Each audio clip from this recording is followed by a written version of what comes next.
Hello students, ये class 12th का question है और इस क्वेश्चन में बोल रहा है कि अकॉर्डिंग टू कूलम्स लॉ के according which is the correct relation for the following figure.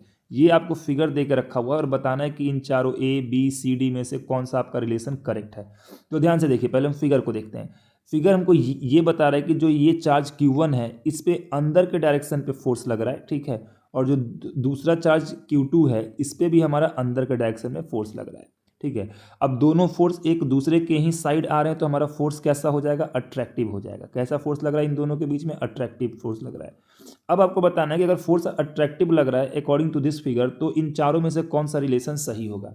तो देखिए, फोर्स अट्रैक्टिव आपका उसी केस में लगता है जब दोनों चार्ज कैसे हो? अनलाइक हो। मतलब अगर एक चार्ज हमारा पॉजिटिव है तो दूसरा चार्ज निगेटिव होना चाहिए, और अगर एक चार्ज निगेटिव है तो दूसरा चार्ज पॉजिटिव होना चाहिए। इन्हीं दोनों केस में फोर्स कैसा होगा? अट्रैक्शन होगा। अब आपको रिलेशन में दोनों चार्ज को मल्टीप्लाई करके पूछा कि इसका वैल्यू क्या हो सकता है। तो अगर पहला चार्ज पॉजिटिव है दूसरा चार्ज निगेटिव है तो उस केस में मल्टीप्लाई करने पर आंसर हमारा क्या आ जाएगा? निगेटिव आ जाएगा।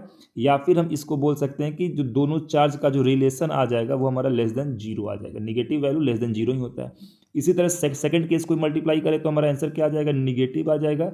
या फिर इसको मैं ऐसे लिख सकते हैं कि दोनों चार्ज का हमारा जो मल्टीप्लाई है वो हमारा लेस देन जीरो है। तो अट्रैक्टिव में दो केस बनते हैं और दोनों में हमारा क्या आ रहा है? अगर हम दोनों को अगर हम ध्यान से देखें तो Q1 इंटू Q2 का वैल्यू क्या आ रहा है? हमेशा लेस देन जीरो ही आ रहा है। तो हम ऑप्शन में देखेंगे, ऑप्शन बी हमारा सही हो जाएगा। अगर अट्रैक्टिव है तो Q1 इंटू Q2 का वैल्यू आपका लेस देन जीरो ही होगा। ओके।